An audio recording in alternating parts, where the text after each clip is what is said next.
What would you do if you were denied entry to something you rightfully owned, your car, your home, or even your private jet? For Naomi Carter, CEO of a multi-billion-dollar company, this wasn't just a hypothetical. The moment she stepped onto the tarmac of her own jet, a chilling question stopped her in her tracks. "Are you sure you're in the right place, ma'am?" What followed was a whirlwind of humiliation, defiance, and a fight for respect at 40,000 feet. This isn't just a story about prejudice, it's about power, resilience, and what it truly means to own the sky. Stay tuned as we unravel this epic tale of high-altitude conflict and redemption that proves no one can clip your wings when you own the jet. It was 6:45 a.m. when Naomi's driver, Ernest, pulled up to the wrought iron gates of the Asheville Brightport Private Airfield. The sun was still low on the horizon, casting the runway in golden light. The guard at the gate was a big man, broad shoulders, pot-belly pressing against his uniform shirt, and a permanent scowl creased into his weathered face. His name tag read Morrison. Naomi, seated in the back of the sleek black SUV, smoothed out the skirt of her dove-gray linen suit. She was due in London that evening for a board meeting, and then Tokyo in 2 days to finalize an acquisition.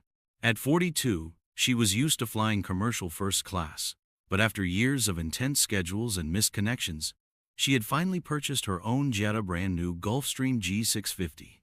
When Ernest rolled down the window, Morrison, the guard, leaned over, eyes flicking between the driver and Naomi in the back seat. "You lost?" Morrison asked, voice curt. "No, sir," Ernest answered politely. "We're here for Ms. Carter's flight. Hangar 7, per her instructions." Morrison's gaze hardened. Naomi caught the faintest sneer forming at the corner of his mouth. "Hangar 7's reserved for private owners," Morrison said, his tone adopting that slow, exaggerated clarity used by people who pretend they think you might not understand English. "You sure you're not looking for the commercial terminal? Or a charter?" "This is the private side, ma'am." Naomi bristled. She'd been here before, metaphorically, countless times in boardrooms and conferences around the world, confronted by people who couldn't fathom a black woman occupying a position of power. But she forced a polite smile. "I'm very sure, Mr. Morrison. The plane in Hangar 7 belongs to me. My name is Naomi Carter. You should have it on file." The guard gave an unconvincing grunt and retreated into the gatehouse. Naomi watched through the tinted windows as he fussed with a computer. A moment later he returned, sliding open the gate. He offered no apology, merely a half-hearted wave. Ernest pulled forward. Naomi exhaled, her mood weighed down by this all-too-common microaggression. It was a small thing, but it nagged at her. She reminded herself that she'd come too far and worked too hard to let the ignorance of a single security guard ruin her day. As they approached Hangar 7, Naomi's pulse quickened. She'd only seen the jet once before, the day she purchased it. Designed with advanced tech, plush interiors, and boasting an extended range that allowed for near-endless business travel, it was a symbol of her success. A symbol that, ironically, she never thought she would covet. Flying in private jets seemed the height of vanity. But necessity won out. Big deals required global agility. The hangar door was wide open, revealing the sleek silver and charcoal body of the jet. The tail fin displayed the subtle logo of Carter Innovations, an elegant C shaped like an inkwell flourish. Naomi stepped out of the SUV, shoulders set. She was on a tight schedule. Wheels up by 8:40 a.m., a short hop to New York for a refuel, then across the Atlantic to London. Her board was expecting her at 7:00 p.m. London time. However, outside the jet, she noticed a small cluster of crew members. 2 pilots stood near the air stair, while 3 flight attendants hovered behind them. Normally, Naomi would have found it reassuring to see her staff waiting, but something about their tense posture signaled an undercurrent of trouble. "Miss Carter, your jet's right there," Ernest said gently. "Everything should be ready. I'll leave you to it." Naomi nodded thanks, slinging a black designer handbag over her shoulder. She approached the group, wearing a polite, professional smile. The lead pilot, Captain Henry Miles, was tall, with salt and pepper hair and a prominent jaw. A gold name tag shone on his uniform. Next to him stood co-pilot Anita Rodriguez, a younger woman who looked anxious. "Good morning," Naomi said. "I'm Naomi Carter. Are we prepared for an 8:30 a.m. departure?" Captain Miles exchanged a glance with the co-pilot. And then, to Naomi's surprise, he spoke in a clipped, almost dismissive tone. "We're awaiting the owner of this aircraft. We were told the occupant was someone named Carter, yes, but we had an entirely different passenger manifest. Are you certain you're in the right place?" For a moment, Naomi's hand clenched around the strap of her handbag. She struggled not to let the frustration seep into her voice. "I just told you, I'm Naomi Carter, the owner. There must be a confusion with the flight manifest. I made the purchase last week, and I've communicated with the staffing agency." He looked unconvinced. One of the flight attendants, a woman in her early 50s with a severe bun, stepped forward. Her name tag read Laura Hathaway. "Miss Carter, I'm sorry, but we need official documentation before we can allow you to board. Our agency said the principal passenger was a Mr. Carter. We have a strict security protocol." The subtext was clear. "You're a black woman, so we're suspicious." Naomi had encountered this countless times, the presumption that she was not who she claimed to be. She forced composure. "That's easy enough to prove," Naomi said, pulling out her ID and documents. "Here's my driver's license, my corporate ID, and a copy of the plane's registration in my name. You can also check with your own headquarters." Laura Hathaway scrutinized the documents, her demeanor icy. Finally, she handed them back without so much as an apology. "There might be some confusion, Miss Carter. Let me speak with the pilot about next steps. Please wait here." The flight attendant turned to speak to Captain Miles in hushed tones, leaving Naomi to stew in quiet indignation. Co-pilot Anita Rodriguez flashed an apologetic look, as if to say, "I'm sorry for them." But no words were forthcoming. Minutes ticked by, each second an extra weight on Naomi's time-sensitive schedule. At 7:05 a.m., an airport official with a walkie-talkie joined the group, presumably summoned by the crew. Naomi overheard snippets of conversation. "Yes, but she says she's the owner. We need to confirm immediately. Never heard about a Ms. Carter, always told it was a Mr." Her frustration grew. She glanced at her watch. The first 10 minutes of her arrival had already dissolved into bureaucratic nonsense. The official approach was to treat her as if she were an intruder. Naomi's heart thudded in her chest, a tide of anger threatening to crest. But she remained outwardly calm. Finally, the official approached, looking embarrassed. "Miss Carter, we apologize. The system wasn't updated with your name. It shows only owner. Carter Innovations. We had an older flight plan. We'll correct it and get you on board soon. Sorry for the inconvenience." It was the only semblance of an apology she would get. Naomi gave a curt nod, her voice taut. "Please expedite. I must depart within the hour." The official hurried away. Meanwhile, the flight crew parted like the Red Sea, allowing Naomi to ascend the air stair. But the fiasco wasn't over. As she stepped onto the narrow steps leading into the jet, there was a loud clank, followed by a sudden jolt. The air stair rattled ominously. "Careful, Miss Carter," exclaimed the co-pilot. "Let me check that. The side latch might be loose." Naomi stepped off, a flutter of alarm in her chest. After some fumbling, the co-pilot discovered the mechanical latch that stabilized the step was slightly broken. With no small measure of embarrassment, Captain Miles mumbled something about repairs. The situation felt symbolic, as if the entire world were conspiring against Naomi, at that moment first the staff's ignorance, now a malfunction on her own jet. She inhaled deeply, telling herself not to succumb to conspiracy theories. Planes had mechanical issues, that was normal. But the truth lingered. If this maintenance detail had been completed properly under normal circumstances, it should have been checked hours ago. Had the crew been so convinced the real owner was someone else that they hadn't bothered prepping the plane? At 7:15 a.m., the matter was temporarily resolved. The co-pilot hammered the latch into place with a small toolkit from the hangar. Naomi was allowed to board her own plane. The interior was pristine, outfitted with plush cream leather seats and polished mahogany accents. She wanted to feel a sense of wonder stepping inside her personal domain in the skies. Instead, she felt hollow. Her mind reeled with the humiliation of being questioned. and the fear that their negligence might extend to critical maintenance. If they couldn't confirm who owned the plane, had they properly checked the engines, the electronics, the autopilot? She tried to keep calm as she looked around. The main cabin had a row of 4 seats near the entry, a lounge area with a sofa, and a private workspace with a desk and a built-in monitor. Beyond that, a door led to a small sleeping compartment. Another door concealed a compact galley and restroom.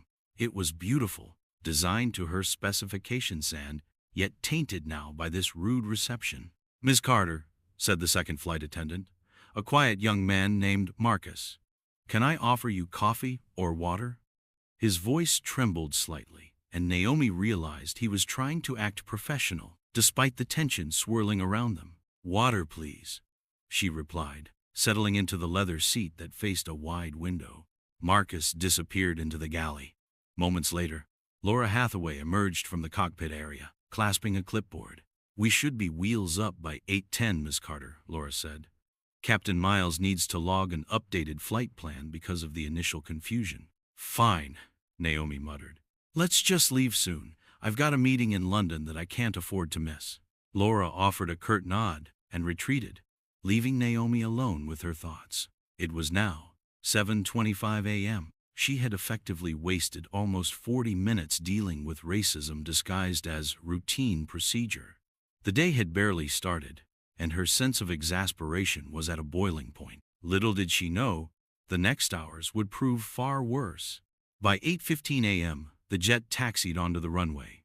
Naomi buckled her seatbelt, all the usual pre-flight announcements delivered in a stilted manner by Laura.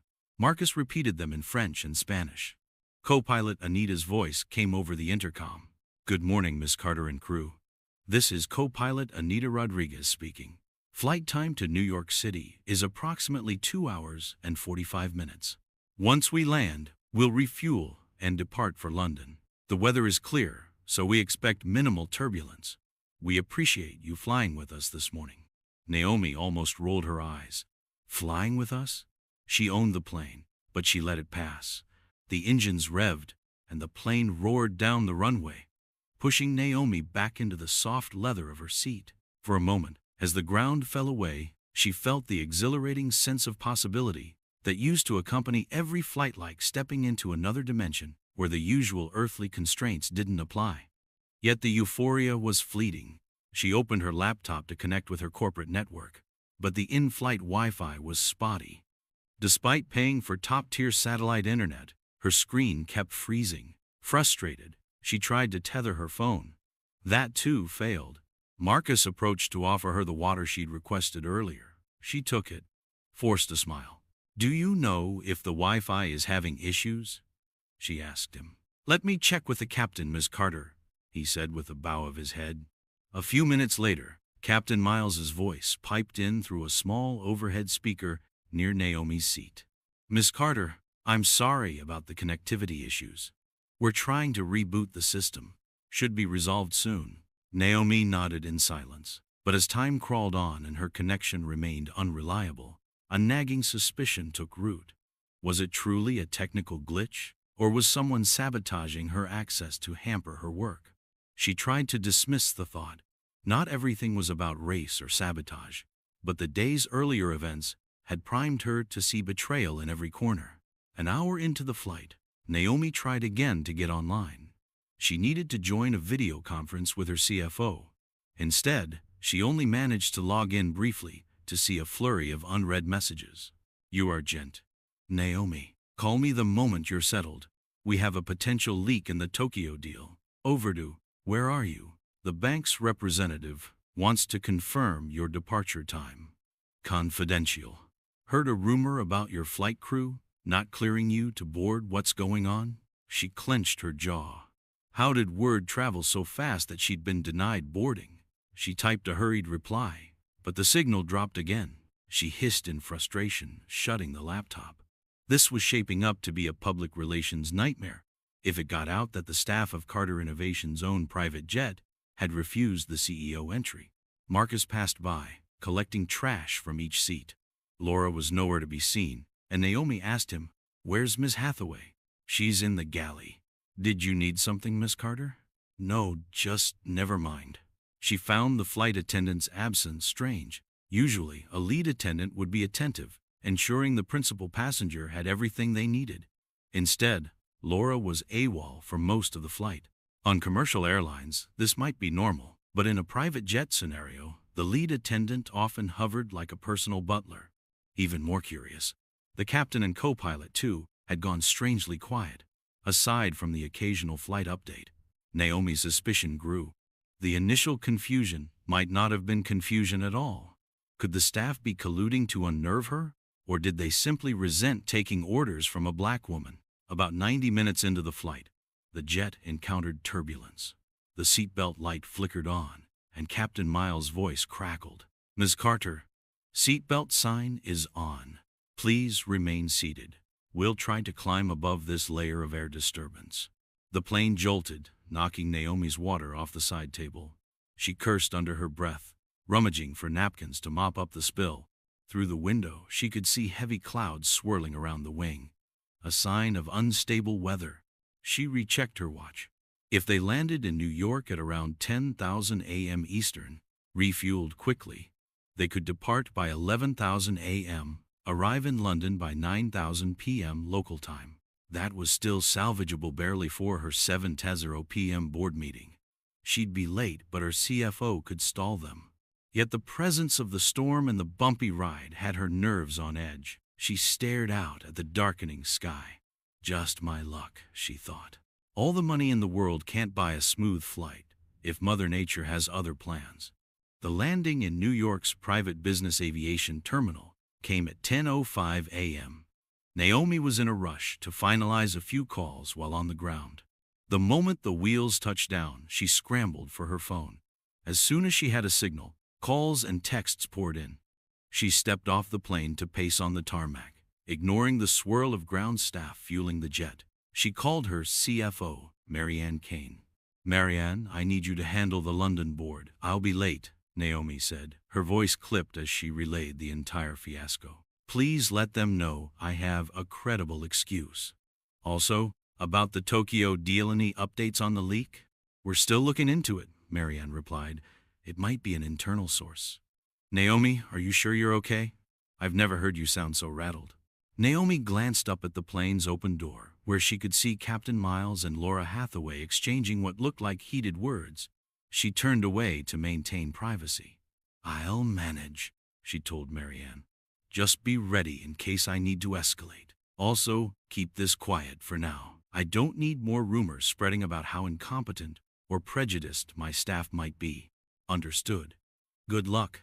Ending the call, Naomi returned to see a group of ground personnel in reflective vests. They were conferring with the flight crew about fueling and flight plan modifications. As she approached, she overheard the tail end of Captain Miles saying, "We might have to file a new flight plan if we're delayed. The schedule's messed up." Anger flared in Naomi's chest. The schedule's messed up because of you, she thought. But she reined in her temper and simply asked, "What's the new departure time, Captain?" He turned, looking as though he'd swallowed a lemon. "We're going to try for 11:30 a.m., Miss Carter. This refueling is taking longer than expected, and the air traffic control is congested. We also need a fresh weather briefing. There's a storm system developing along our route." Naomi checked her phone again. 10:25 a.m. She sighed. Another hour. Another frustration. While the plane was being refueled, Naomi sat in a small private lounge in the terminal, sipping coffee and reviewing documents for the London meeting. She heard footsteps approach. Looking up, she saw co-pilot Anita Rodriguez, her posture hesitant, as though she wanted to say something but was uncertain how to begin. "Miss Carter, do you mind if I sit for a moment?" Anita asked. Naomi gestured to the seat across from her. "Of course. Something on your mind?" Anita glanced around, making sure they were alone. "I wanted to apologize for the confusion this morning.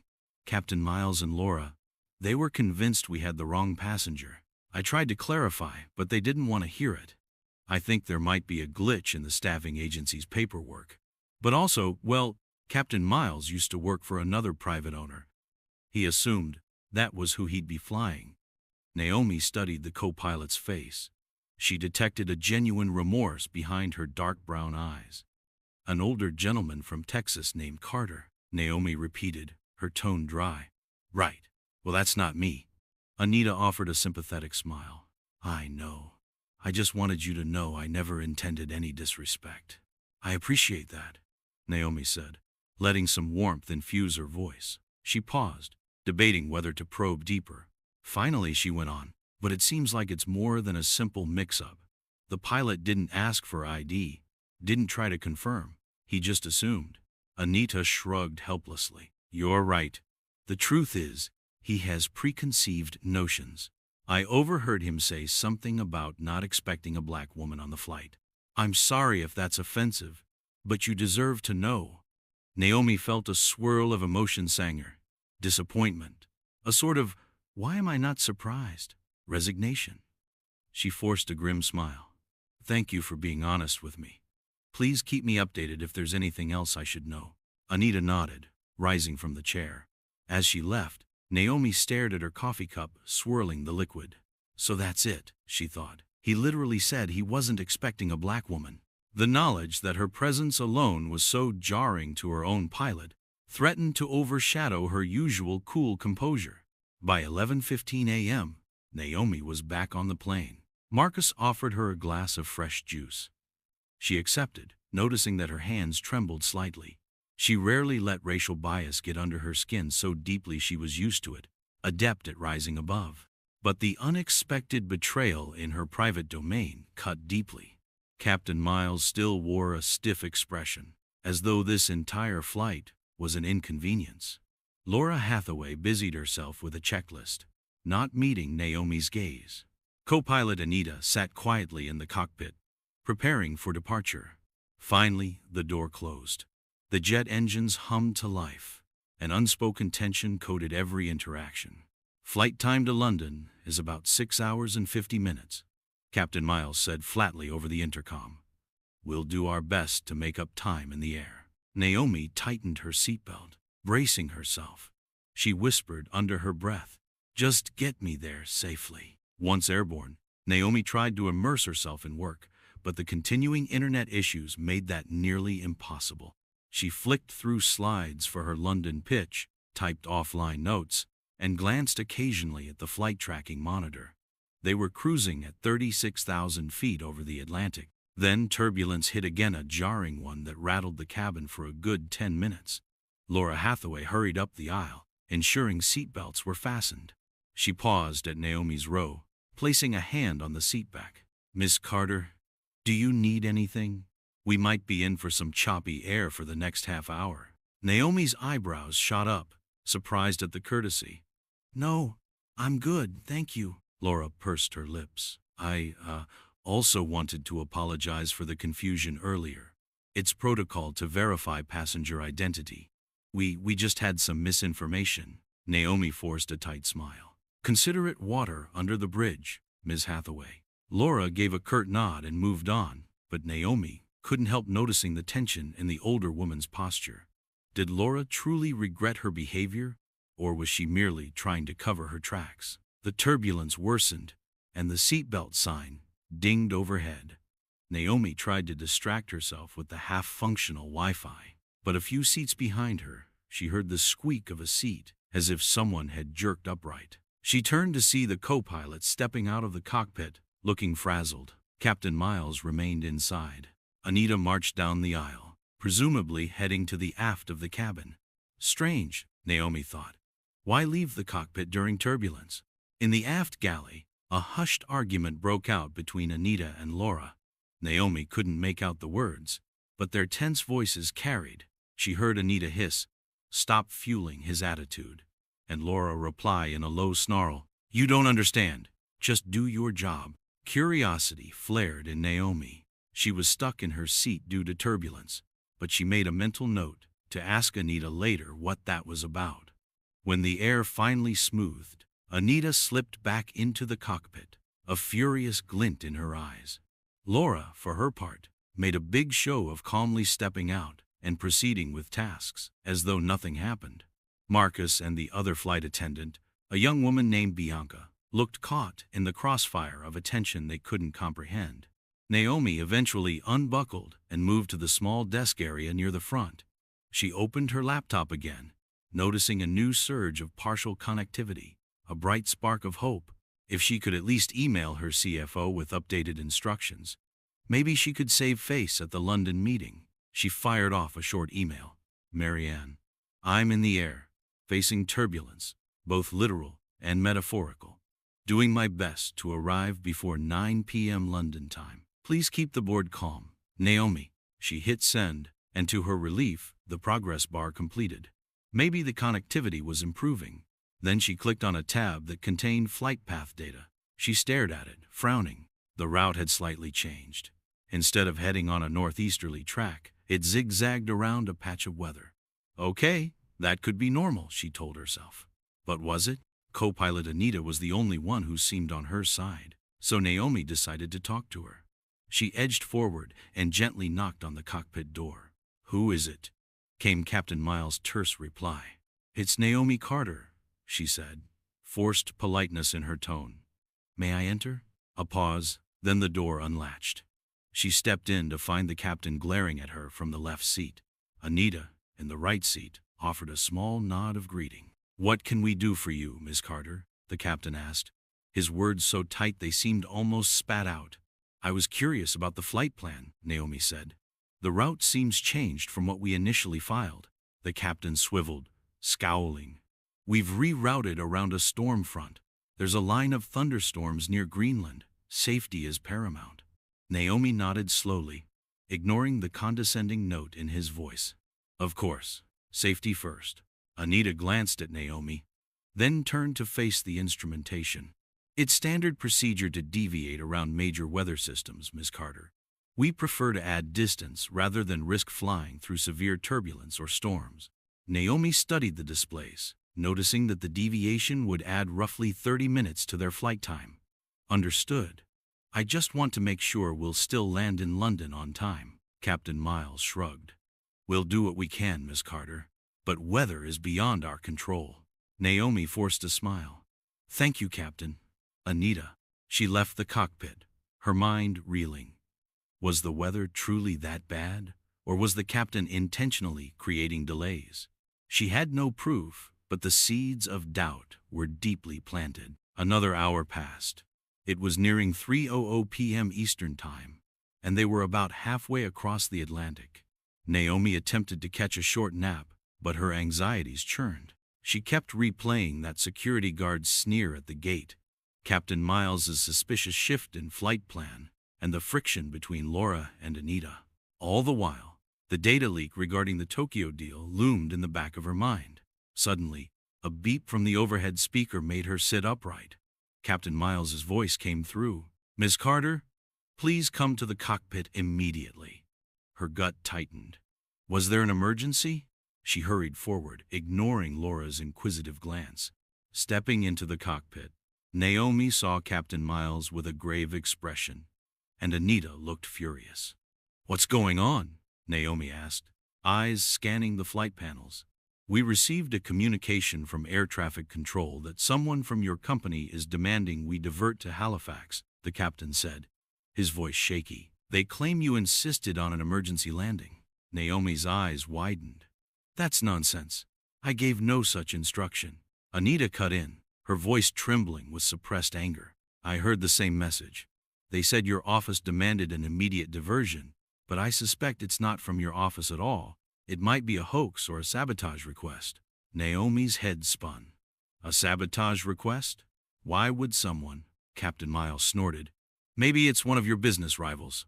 Or a corporate prank. We've been receiving conflicting messages all day. We didn't break off course because we can't verify the request. But it's interfering with our flight plan updates. Naomi felt her face flush. This was quickly spiraling out of control. Let me get my phone. I'll call my team in the States or the UK, see if they know anything. Captain Miles nodded curtly. Anita turned back to her console, scanning frequencies. Naomi left the cockpit in a state of near panic. Could it be the rumored leak in Tokyo, or some competitor trying to force her plane to land in Canada? Naomi dialed her CFO again. hoping the patchy Wi-Fi would at least allow a call. She paced the aisle, ignoring the concerned stares of the flight attendants. "Marianne, did you or anyone from the company request we divert to Halifax?" "No," Marianne insisted. "That's ridiculous. Why would we do that? We got a radio communication claiming it was from Carter Innovations. It's messing with our flight plan." A heavy pause. "Naomi, let me check if we've been hacked, or if someone is impersonating us on the aviation band. Could be sabotage." Naomi rubbed her temple. "Please do. And hurry." Hanging up, she noticed Laura Hathaway standing near the galley door, arms folded. The older flight attendant looked uneasy, as though trying to muster courage to say something. When their eyes met, Laura turned away, busying herself with rearranging the pantry. Bianca's quieter flight attendant approached Naomi timidly. "Miss Carter, is there anything I can do to help?" Naomi forced a small smile. "Thank you, Bianca, but no. Just be prepared for anything. We might face an odd situation." Bianca nodded, confusion swirling in her eyes, and withdrew. Naomi's chest felt tight. This was supposed to be a straightforward flight, yet it had descended into a swirl of suspicion and sabotage. Even the simplest step, getting from point A to point B, become an ordeal. As Naomi settled back into her seat, she overheard raised voices coming from the front galley. She strained to listen. "I'm done covering for him," hissed Anita. "He's the captain. Show some respect," Laura snapped. "Respect? He's..." The rest was muffled. Another argument. The crew was fracturing. Co-pilot Anita clearly distrusted Captain Miles, and possibly Laura. Naomi realized she might need to intervene. She also realized, with a heavy heart, that in the realm of private aviation, the flight crew's synergy was paramount for safety. If they kept bickering, who knew what mistakes could happen in the cockpit? Suddenly, the overhead screen beeped with a navigation alert. Naomi looked up to see that their flight pathline was adjusting again, skirting further around a weather mass. She sighed another delay. The small clock in the corner read 3:30 p.m. Eastern. She could sense the curiosity and concern in the eyes of the flight attendants behind her. Reaching the door, she rapped twice. "Captain Miles, it's Miss Carter. We need to talk." No response. She tried the handle. Locked. With a surge of anger, she called through the door. "Captain, open up. We have a serious matter to discuss." Still silence. The plane hummed in steady flight. She banged again, louder. Anita approached from behind, holding a small ring of keys. "We keep a spare for emergencies," she whispered, offering it to Naomi. Feeling emboldened, Naomi unlocked the cockpit door and stepped in. Captain Miles, in the left seat, turned with a menacing glare. "This is a restricted area, Miss Carter. You have no right." "I have every right," Naomi shot back. "I own this plane. Why are you diverting us to Ireland?" He scowled, turning back to the controls. "There's a mechanical indicator glitch. We can't risk crossing the full Atlantic corridor without checking it." "That's a lie," Anita interjected, stepping in behind Naomi. "All diagnostics are normal." Captain Miles' jaw clenched. "Who's the captain here? I make the calls." Naomi forced her voice to remain calm. "Yes, you're the captain. But I'm the owner and principal passenger. If you land this plane unnecessarily, you'll be violating FAA and EASA regulations for a false emergency. You realize that, right?" He refused to meet her gaze. His hands tightened on the yoke. "I have full authority in flight. You can't stop me." "True," Naomi admitted. "Legally, the captain's word is law if it's in the interest of safety. But if you're lying, you'll lose your license, possibly face criminal charges." That seemed to get under his skin. A flicker of doubt crossed his features. He glanced at the instrument panel, then at Anita. "I don't need to justify my decisions to a co-pilot who barely has half my hours," he spat. Naomi laid a hand on the back of his seat, ignoring her own fear. "Captain, if you do this, you ruin your career. You'll be blacklisted from every major private aviation provider. Don't think I won't file a complaint. The moment we land, wherever we land, my lawyers will be waiting." Sweat beaded on his forehead. He looked from Naomi to Anita, then out at the storm-laden sky. Finally, with a frustrated grunt, he flipped a switch on the console, canceling the approach to Shannon. He gave a curt nod. Fine, he muttered. We'll proceed to London, but if anything happens, it's on your head. Naomi exhaled, relief surging through her. She exchanged a glance with Anita, who looked equally relieved. Thank you, Captain, Naomi said. We'll land at Heathrow, as planned. She backed out of the cockpit, Anita following, the door closing behind them. Outside, in the narrow hallway, they leaned against the wall, adrenaline coursing.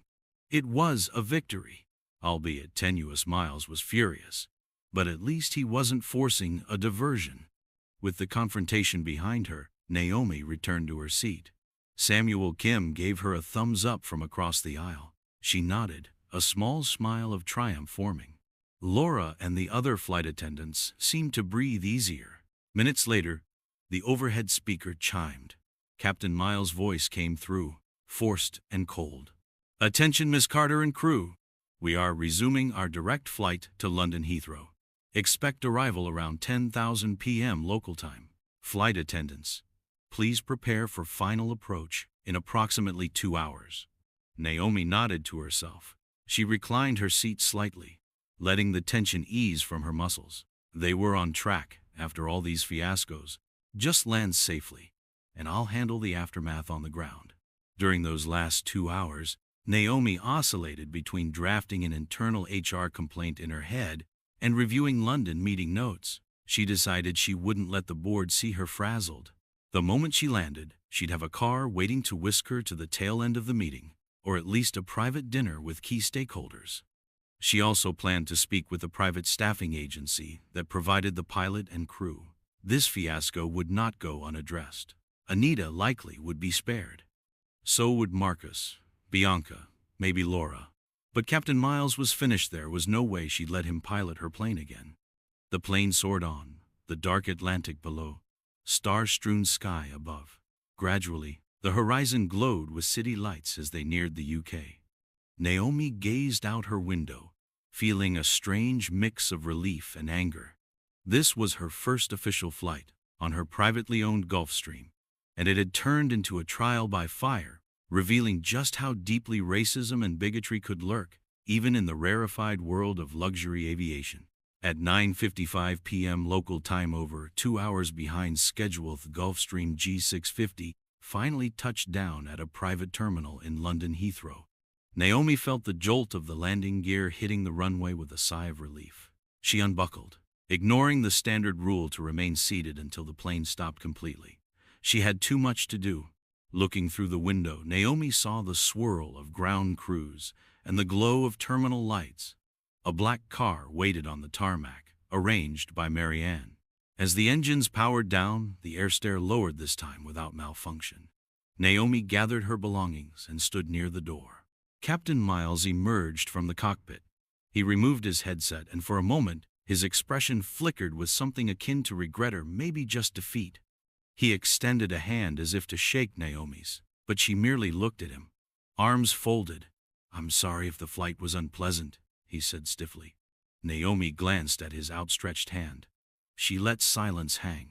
Then, in a measured tone, she replied, "I'll be speaking with the staffing agency.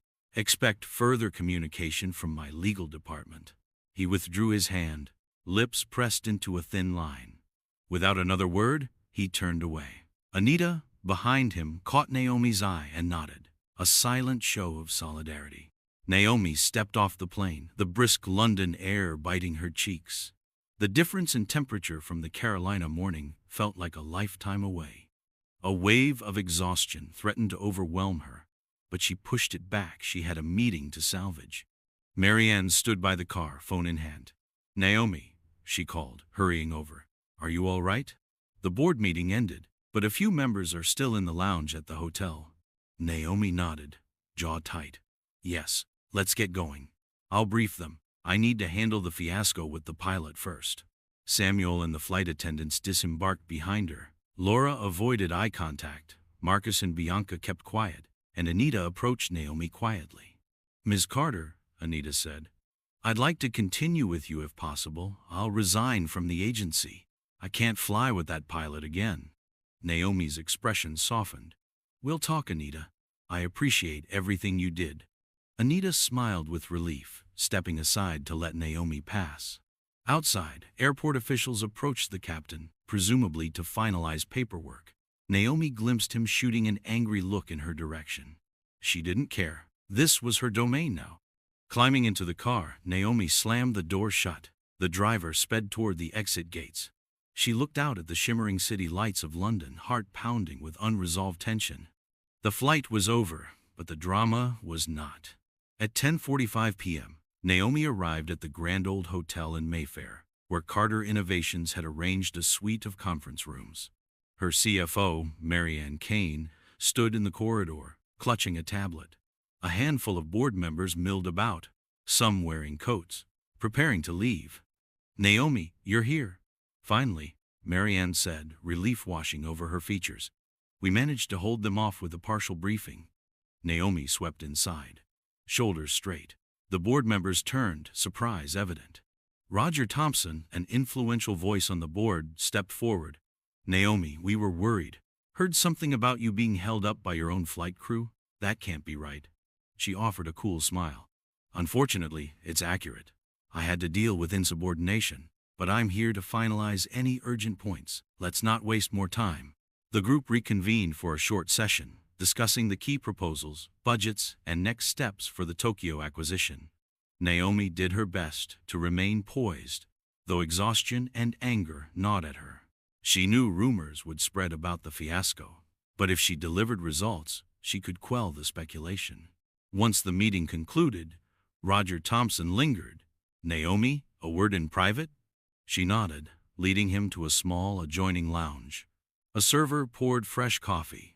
Roger was an older British gentleman, known for being direct. "You've done remarkable work with Carter Innovations," he said gently, "but I sense something personal is weighing on you.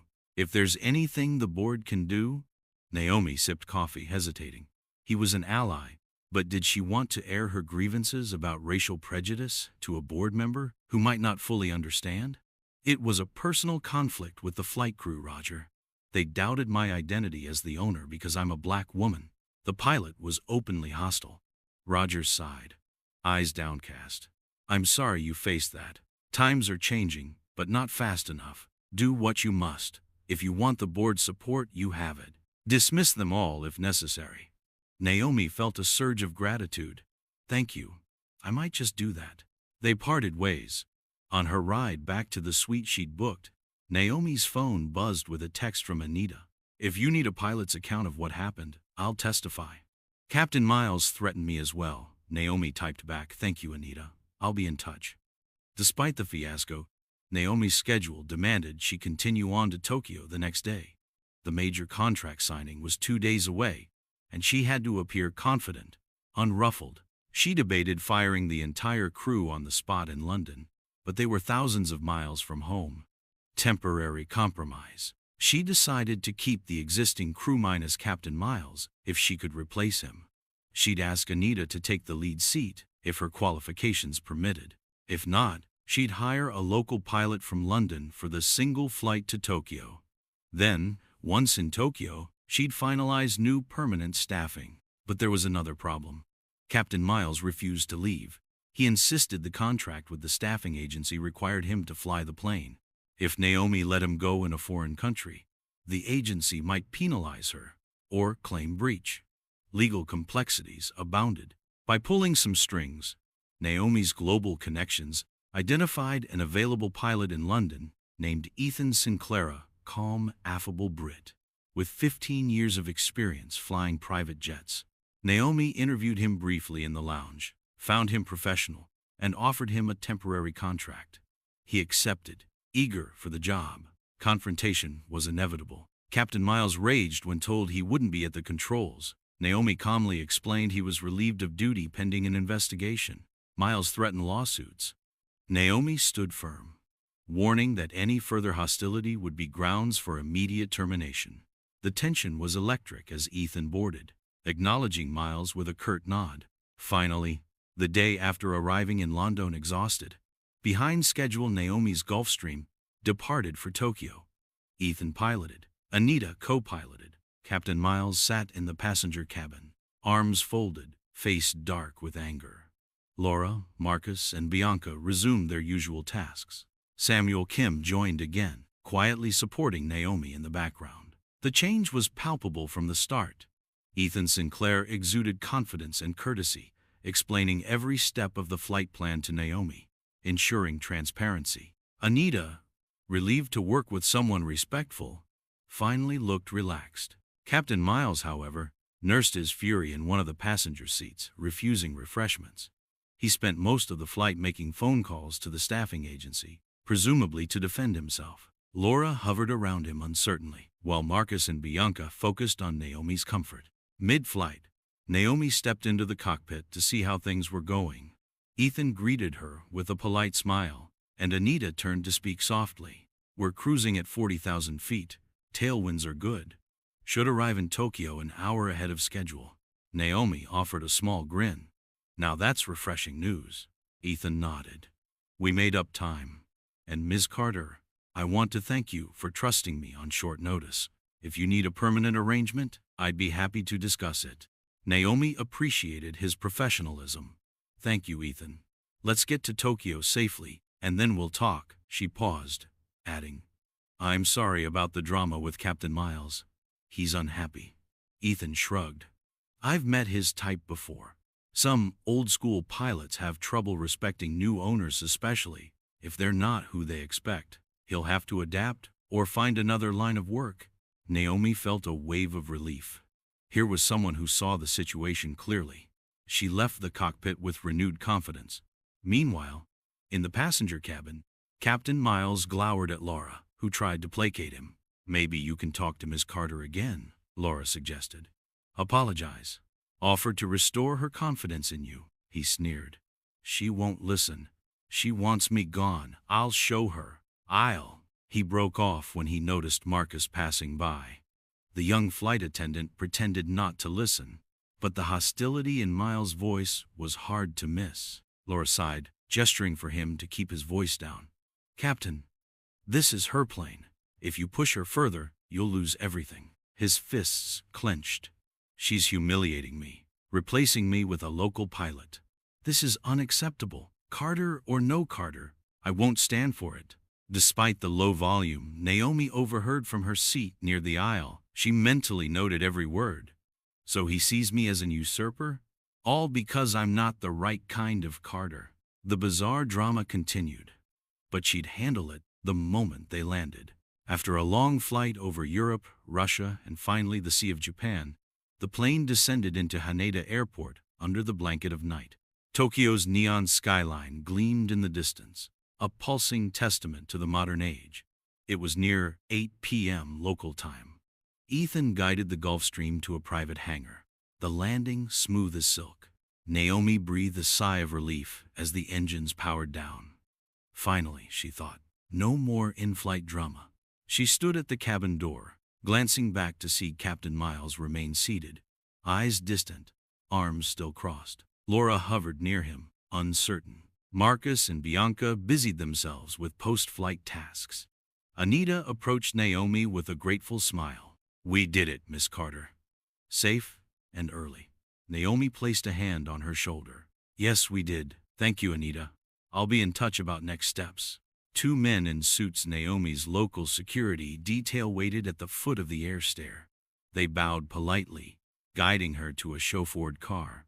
She turned back momentarily to see Ethan, tall and composed, stepping off the plane with his pilot's case. Captain Miles glowered from the top of the stairs, refusing to descend yet. In the car, Naomi slumped into the seat, exhaustion pressing down. Her phone buzzed with texts about the next day's negotiations. She was hours away from a critical contract signing that could transform Carter Innovations. Yet her mind buzzed with the flight crew fiasco. She resolved that once the Tokyo deal was done, she'd take immediate action. Fire whoever needed firing, restaff with professionals who respected her authority, and ensure no one doubted she belonged in the cockpit of her own plane. The following morning, Naomi attended a pivotal conference with the Hashimoto Corporation, forging a partnership that would open Carter Innovations to the Asian market. She navigated the business discussions with poised efficiency, though her energy flagged from jet lag and stress. By midday, the deal was sealed. Smiles, handshakes, and a formal signing ceremony ensued. Cameras flashed, capturing Naomi in her elegant navy suit, exuding confidence. She had triumphed in the boardroom, even if the flight to get here was a fiasco. That evening, Naomi returned to her luxury hotel suite in Ginza. She had summoned the entire flight crew to a private reception room, determined to address the elephant in the room. One by one, they filed in Ethan, Anita, Laura, Marcus, Bianca, and, begrudgingly, Captain Miles. A small arrangement of chairs surrounded a low table where refreshments were laid out. No one touched them. Naomi stood at the head of the room, arms crossed. She scanned the faces of those who had been in her employment the past few days. Then she began, voice steady. "I've asked you all here because our recent flights have been unacceptable. I was denied boarding on my own jet. I was nearly forced into an unnecessary diversion. I've been subject to disrespect and sabotage. This ends now." She let the words hang in the air. "Captain Miles, your actions were the most egregious. Not only did you question my right to board, you threatened me with a false mechanical issue. You put me, my staff, and my company at risk." He opened his mouth to protest, but Naomi silenced him with a raised hand. "I don't want excuses. You're fired." Effective immediately. Laura and the others froze. Captain Miles' face flushed red. He spat, "You have no authority to." "I have every authority." Naomi cut him off. "I own the plane, and I pay your contract. I've already arranged with the staffing agency to terminate you for cause. They're investigating. Your final paycheck will be settled after an internal review. Security is waiting outside if you try to resist." Silence. Captain Miles looked around, chest heaving. Finally, he grabbed his bag and stormed out, slamming the door behind him. Naomi turned to Laura Hathaway. "Laura, you contributed to the confusion. However, I saw attempts at professionalism later. I'm giving you a choice. Resign or accept demotion. You will no longer be lead flight attendant." Laura's eyes brimmed with tears, but she nodded shakily. I'll accept demotion if you'll give me a second chance." Naomi handed her a written notice. "Then you remain, but you report to a new lead. Understood?" "Yes, Ms. Carter." Next, Naomi addressed the others. "Marcus, Bianca, you were professional. You stay if you want. Anita, you have my deep gratitude for telling me the truth. I'm promoting you to Chief Flight Officer until we can formalize a better arrangement. Ethan, if you're willing, I'd like to hire you permanently as my primary captain." Ethan smiled respectfully. "It would be an honor, Ms. Carter." Naomi exhaled, tension leaving her shoulders. "Good. We'll finalize details tomorrow. Thank you all. Now, get some rest." With that, the meeting ended. Captain Miles was gone for good, and the rest of the crew had their futures secured, either improved or downgraded, but no longer overshadowed by the pilot's bigotry. Naomi stepped out into the hallway, letting the Tokyo night air from a nearby balcony wash over her face. She felt lighter, freer. Even as Naomi cleaned house among her flight crew, the media began sniffing around. A rumor started circulating about the black CEO who was barred from boarding her own private jet. Some gossip websites framed it as a comedic anecdote, others as a shocking example of racism in high-end travel. A day after the confrontation in the hotel, Naomi's phone lit up with messages from PR reps. She sat with Marianne Kane, scanning the headlines. Jet setting while black? CEO denied entry to her own plane. Racial bias takes flight. Private pilot fired. Carter Innovations exec told to wait outside own aircraft. Naomi rubbed her temples. This is a PR nightmare. Marianne nodded. We should issue a concise statement. Show the public you won't tolerate discrimination, even from your own team. Naomi sighed. Gratitude for Marianne's counsel. Agreed. Let's spin this positively. We'll reaffirm our company values of inclusivity. That evening, Carter Innovations released a press statement. Carter Innovations confirms that Ms. Naomi Carter was momentarily denied access to her private aircraft due to an administrative error and personnel misconduct. Ms. Carter has taken immediate action to remedy the situation, emphasizing that prejudice has no place in our company or affiliated services. She remains committed to fair treatment, diverse hiring, and ensuring a respectful environment for all. The statement was measured, but it sparked a wave of commentary. Online discussions flared, some praising Naomi for standing up to racism, others criticizing her for pulling the race card. The story became a flashpoint in social media debates about representation in elite spaces. Naomi tried not to dwell on it. She had bigger things on her plate: finalizing the Tokyo deal, reorganizing her flight staff, and returning to the U.S. to handle an urgent product launch. But she couldn't completely ignore the swirl of public opinion. Every step she took was under scrutiny. The Tokyo negotiations wrapped successfully, and Naomi's plane was prepped for a return trip to the United States. Now, with Ethan Sinclair as captain and Anita as co-pilot, the atmosphere aboard the Gulfstream was calm, almost serene. Marcus and Bianca offered refreshments with genuine smiles, and Laura, demoted but still on staff, approached Naomi with humility. "Miss Carter, can I get you coffee or tea before we depart?" Naomi paused, seeing the contrition on the older flight attendant's face. "Tea, please. Thank you, Laura." Laura nodded, disappearing. Naomi felt a pang of empathy despite her complicity. Laura had chosen to stay and adapt. That took some courage. Once airborne, the difference was night and day. No suspicious stares, no repeated checks of her ID. The in-flight Wi-Fi worked seamlessly, enabling Naomi to attend a video conference. The seatbelt sign only came on when needed, and Ethan gave periodic updates in a courteous tone. Naomi settled into her seat with a sense of relief. She gazed through the window at the endless Pacific. For once, the flight was restful, free from the strain of proving she belonged. The irony wasn't lost on her. She had to fire the entire original crew, except for some flight attendants, just to feel comfortable in the seat she had bought and paid for. The flight lasted over a dozen hours, crossing the international date line. Naomi slept soundly for part of it, lulled by the hum of the engines and the knowledge that, at last, she was in safe hands. In her dreams, she revisited the stark memory of the security guard at Asheville Brightport Airfield, challenging her ownership. Then Captain Miles's sneer, the sabotage attempts, the threat of a forced landing. She watched it all fade into the background, replaced by the calm, measured voice of Captain Sinclair, a man who had no trouble accepting that a black woman could be his boss. Landing back in the U.S., Naomi found her PR crisis had only partially subsided. The story of her being denied her own jet had gone viral, spawning countless think pieces on racism and sexism in corporate America. Some were supportive, some dismissive. She arrived at her corporate headquarters to a round of applause from staff. They admired her for taking a stand and for pulling off a major acquisition in Tokyo despite the fiasco. "Welcome back, Miss Carter," said her personal assistant, Serafina Hall, who hovered near the elevator. "The board wants a debrief on the Tokyo deal, and the media requests are piling up." Naomi glanced at the elevator panel. "Let them wait. First, I need to finalize the flight crew changes with HR. Then I'll do a quick presser." Naomi convened with HR managers and the private staffing agency via video conference. She gave a formal rundown of Captain Miles's actions, citing evidence from Anita and others.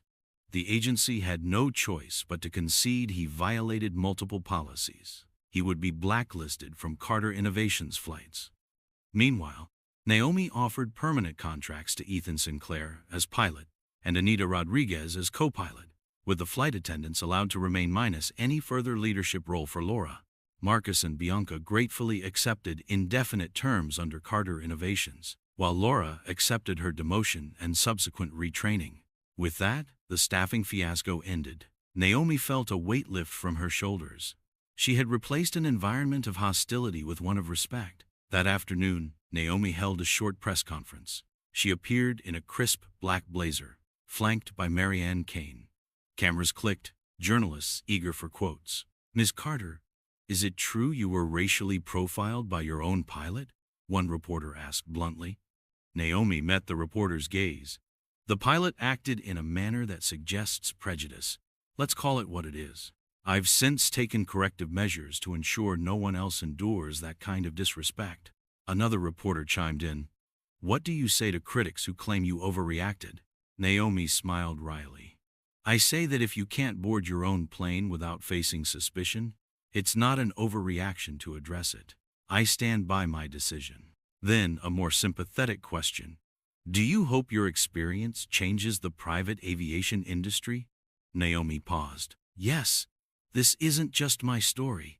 It's about anyone who breaks stereotypes in high-level spaces.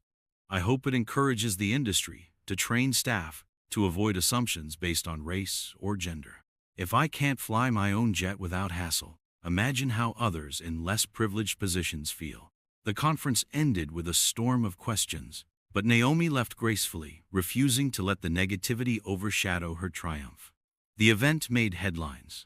CEO fires entire crew after racial profiling incident, some outlets wrote. Others praised her bold stance.